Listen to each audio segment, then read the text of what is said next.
Keep Roman Dolidze off of every single main card ever again. Put him on the prelims because, good googly moogly, that was a terrible fight. He lost to Nassourdine Imavov via majority decision, and it was an absolute horrible fight. It was terrible. I never want to watch Roman Dolidze fight again. It was just absolutely dreadful. He decided, I'm going to lean against you in the cage, make a cage Dolidze Imavov sandwich, and it was blech. In case you didn't catch on, I'm not a fan of how Roman Dolidze fought. He took on Nassourdine Imavov at UFC Vegas 85, and fight kind of sucks. So, yeah, there's that. Oh, man. So, why are we watching Roman Dolidze main event? Nassourdine Imavov, I don't know if I rate him very highly, but he's at least competent enough to strike. Okay, now part of the issue is he should be capable of reversing these positions. He did some of the time, but not enough. He lost big chunks of control time to Roman Dolidze. But man, Dolidze just stunk it up. He would not change levels and drop for a double leg or single leg takedown. He wouldn't change that. He literally just leaned on him for the first 3 rounds, and it was a god-awful fight.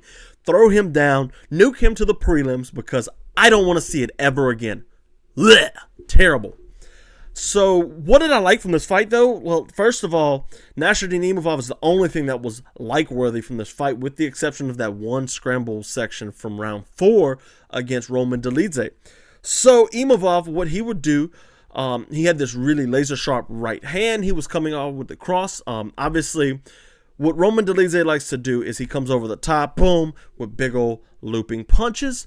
What Imavov picked out was, hey, straight punching beats looping punching because the fastest way to a point A to point B is straight punching.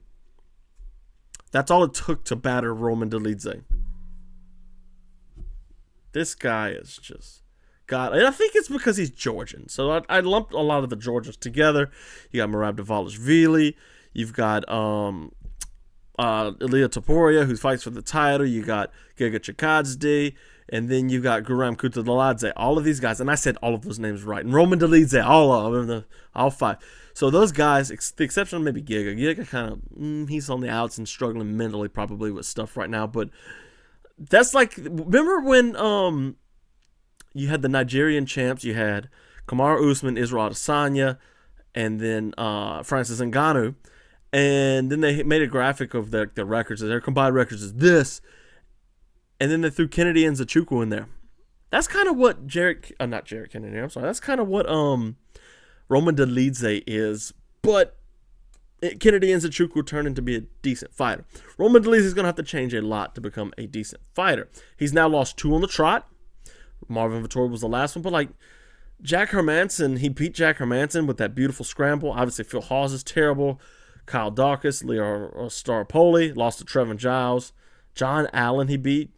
Kadis Ibragimov, I mean, okay, he doesn't have a single really good win except for the Jack Hermanson's kind of a mid-win, but Imavov was really cool. So he found those knees to the body also. So Dolidze would like lean over, trying to, avoid strikes, especially when he threw his overhand right. So he'd throw his head off to the side. And like, it was bad because a lot of times he would fight out of southpaw.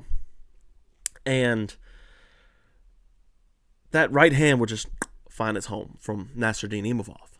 So I'm like, what are you doing, dude? What's going on here? And he's just leaning. And then, obviously, the kick to the legs, he's kicking at the knee, just kind of frustrating him. I don't actually have the stats pulled up. Let me see what the stats are on that. Because that, I know, like, you can't really be like, oh, this stats tells everything about the fight. But, like, Nassourdine Imavov was 17 of 19 on low kicks, whereas Roman Dolidze was 12 of 26. I just pulled that up on UFC stats. Nassourdine Imavov, he checked the kicks, and I think he kind of struggled with that in the past with Sean Strickland, maybe he struggled with that because Strickland Strickland went 10 for 10. He wasn't like perfect on him. Chris Curtis was a no contest. Chris didn't really kick too much. He was 14 of 15. He isn't known to check kicks. Joaquin Buckley won 11-16. So, yeah, this is like his best performance ever checking kicks. Maybe Phil Hawes? Yeah, Phil Hawes, 11-14. So, yeah, nobody's attacked Nassourdine Imavov's legs quite like Roman Dolidze did. 26 leg kicks, and he checked a lot of them, which shows you that he's trying to become a better fighter. So, Imavov, he's got that knee to the body that he would throw on Dolidze, and obviously he's checking the leg kicks, which Dolidze wanted to do. He wanted to club, and just couldn't quite get there. But, like, Dolidze was terrified to change levels for the first 3 rounds of this fight. It took a little bit of drama. So, Nassourdine Imavov has fought Sean Strickland and Chris Curtis from Extreme Couture. Lost to Strickland, no contest to Chris Curtis, who he was beating on the scorecards. That was due to an accidental clash of heads. So Chris Curtis doesn't like Nassourdine Imavov because he sees him as a cheater, and I mean, rightfully so.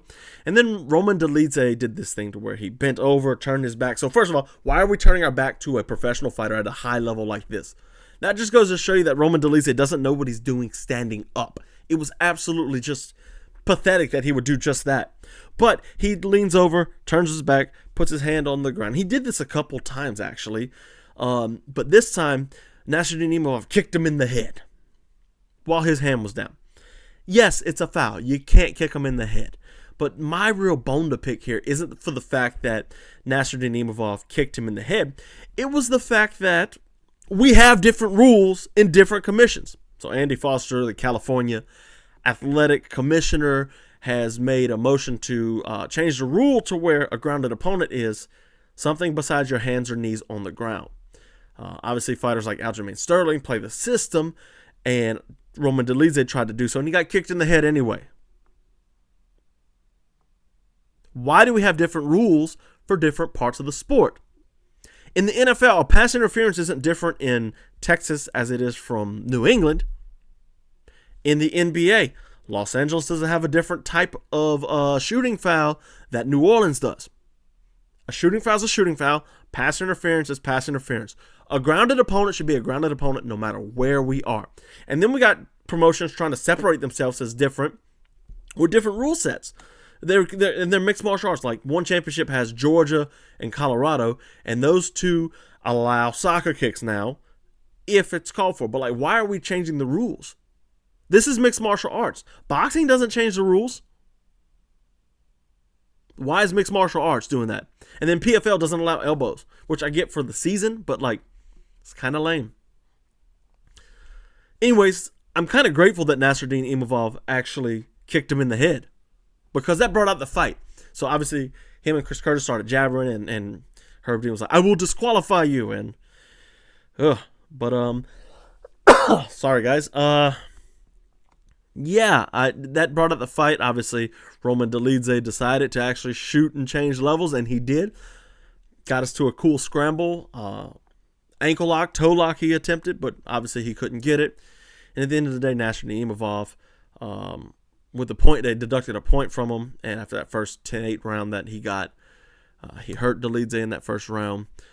It was a majority decision, but it did go to the right fighter. I felt like Nassourdine Imavov deserved to win that fight despite the point deduction. So, I'm happy for Imavov. What's next for him? I'd pitch like 3 options. Cannonier's coming back from an MCL surgery. I don't know if he'll be ready in the next 3 or 4 months that Imavov will probably want to fight, but I mean, that's the best option for him because Cannonier's ranked 4th, and that puts him up a step up in the rankings where he should be. Where is Imavov ranked before this? Like, he should be ranked top 10, I think, if I'm not mistaken. Let's see. Let's go down. I should have this pulled up. I do this every week, guys. Dricus Du Plessis, the champion. Ooh, weird. Dolidze was 8. Nassourdine Imavov was 11. So, yeah, Imavov should be ranked at least top 10, maybe 9, depending on... There's no way they put him above Hamzat. So, Hamzat will be 8. Yeah, Imavov will be 9. And if Jack Hermanson beats Joe Pyfer, Jack will stay at 10. He might jump Imavov. I don't know. That fight happens this weekend, too. That's okay fight. Another middleweights is the apex. But, yeah, so, great. We got Roman Dolidze nuked to the prelims, hopefully for the end of time. Not a fan of him. Sorry, Georgie. I know you're a big Georgian fan. Obviously, you're from Georgia. I can't do it with Roman Dolidze, bro. I can't. it's just not my cup of tea. He's boring, and that was a dreadful performance for him. Co-main event was obviously it was Renato Moicano and Drew Dober. Obviously, this fight has fun all over it. Moicano is, he's a jiu-jitsu guy with a fantastic jab. I mean, Renato Moicano has a very fun jab, and it's not one that you want to miss. Whoo, he's fun. Drew Dober, obviously, is the banger of the two. He goes in there and bangs people out, and Drew Dober always brings a good fight. I remember when Drew Dober was like hashtag liking UFC on Instagram, and now he's like one of the more popular fighters. 27-13. It's not a great record, but he's a good record, He's a good lightweight fighter. It's 13-9 in the UFC. He got a win in Bellator. When did he fight in Bellator? I did not know that happened, actually. When was that? Goodness gracious, I am back in 2010. He won via arm triangle against Nick Nolte. He fought Brandon Gertz in Victory Fighting Championship, too. I didn't know that. So he got a win. No, he got a loss to Brandon Gertz. Never mind. Oh, wow.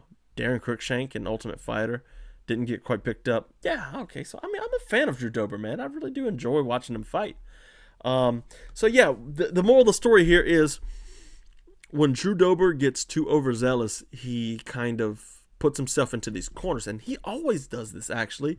If you go back and look at his record, especially like his recent one when he's been not Renato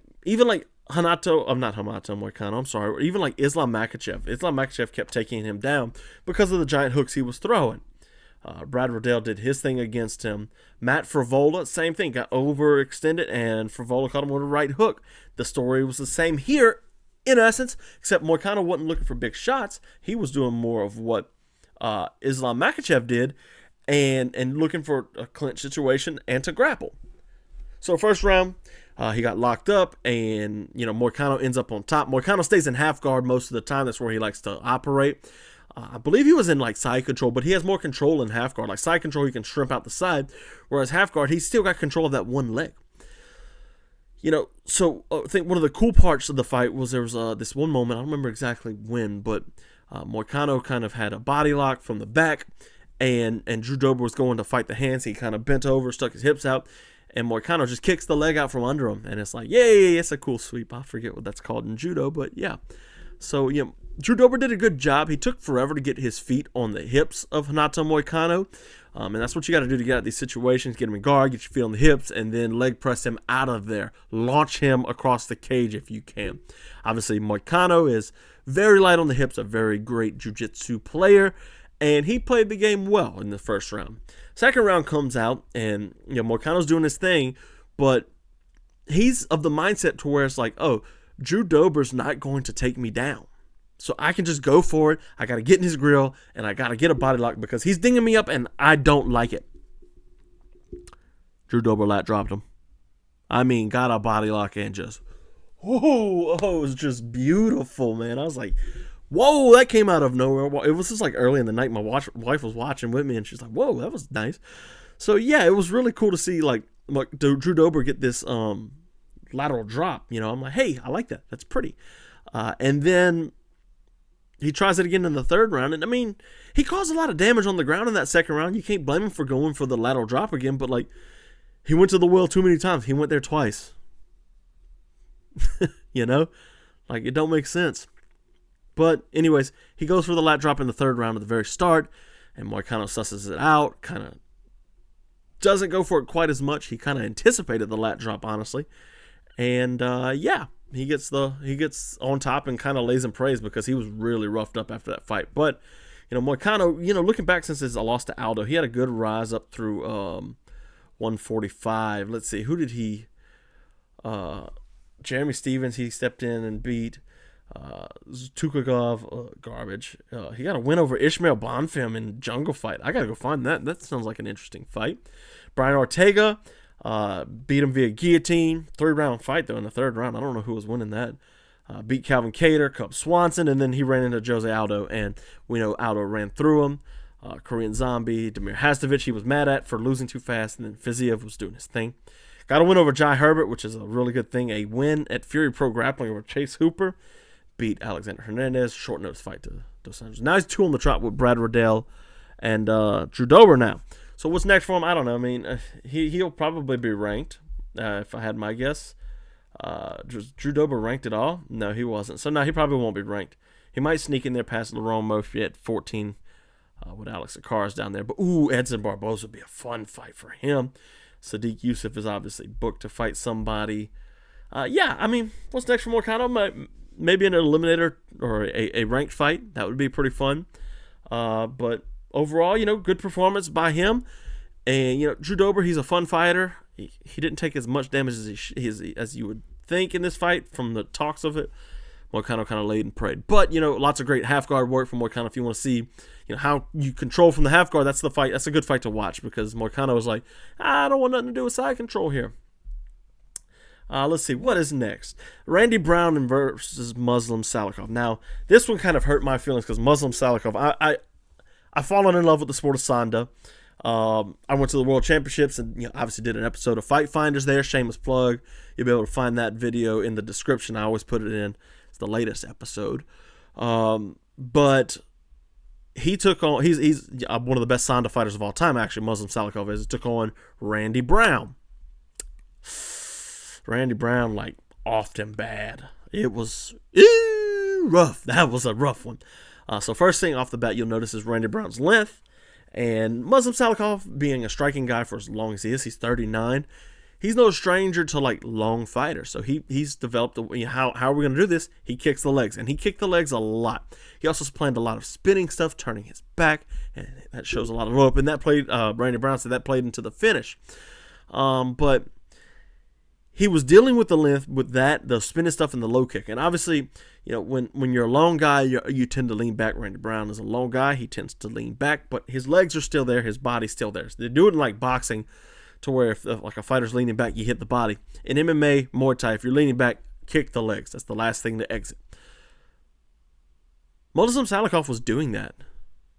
And he was doing it well. I was like, yeah, this is good looking, man. What's going on here? Let's go Muslim. Randy Brown saw him settling in for these leg kicks, especially off the jab.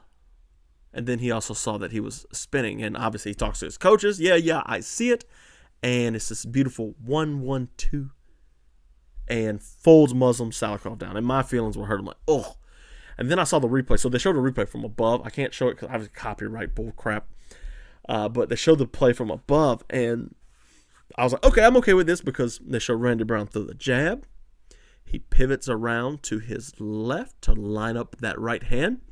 But as he throws the first jab, Muslim Salikov, you'll see, sets in looking for this low kick or for something spinning. I got to refresh my memory. I don't quite remember which one.